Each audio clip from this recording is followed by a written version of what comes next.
मातीचा या कणकण सांगतय, मावळ्याच्या मना मंदिरातय।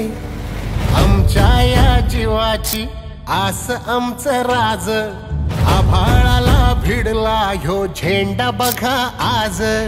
आम्हावरी कृपा करी राजांचा ध्यास लागतय।